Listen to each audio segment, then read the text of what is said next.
A very warm welcome to you all, and thank you for joining us in celebrating Tom's retirement.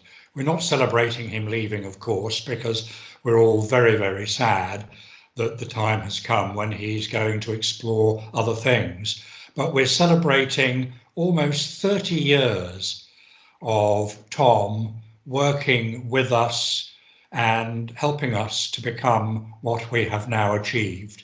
And I think, because I've shared that time with Tom, that he leaves behind him a simply wonderful legacy.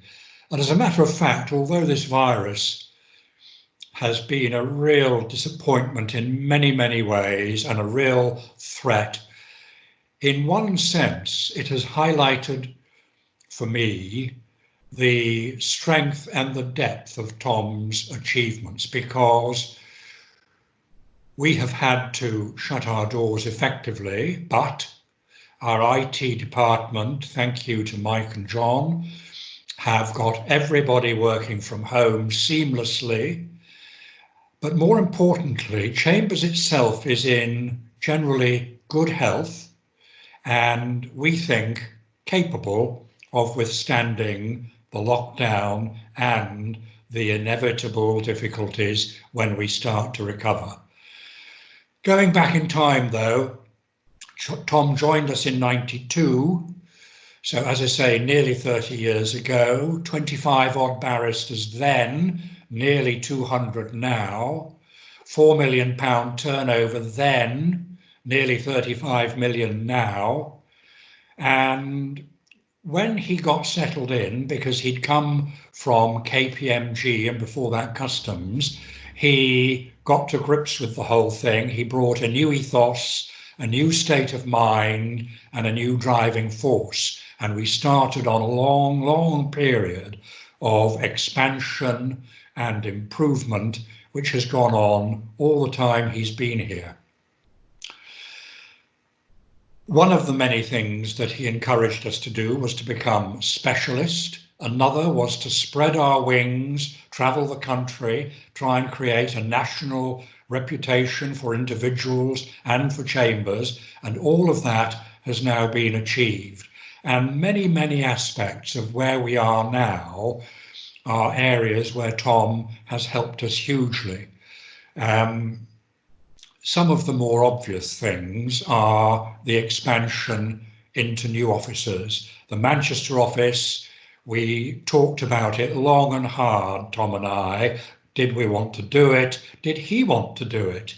Because it meant more work, more responsibility, more people to manage, more difficulty, and he embraced it. And we know what a great success it's been. And once we'd done that, of course, Leeds was easier, but still a big step over the Pennines, and he embraced that too. And over the years, that has applied to everything we've done. Our pupillage system has changed beyond recognition. So has our recruitment system, and probably our governance system is one of the most important things that he's been part of changing.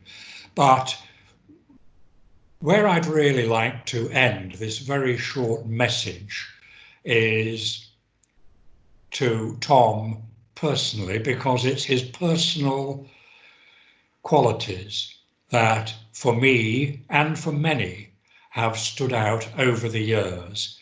He has been, for me and for others, a huge support. He's been prepared to listen to us all when things need sorting out, or just a discussion that needs that hint of optimism. Life is not all bleak looking forward. Life can be rosy. Life will be rosy. Tom is the ultimate optimist.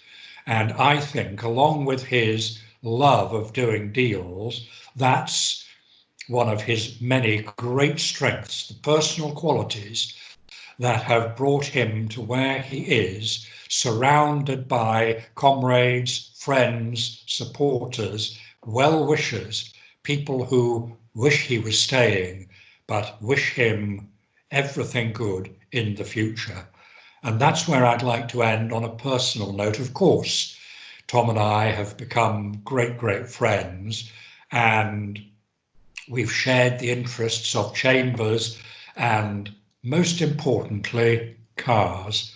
And I couldn't end without talking about cars.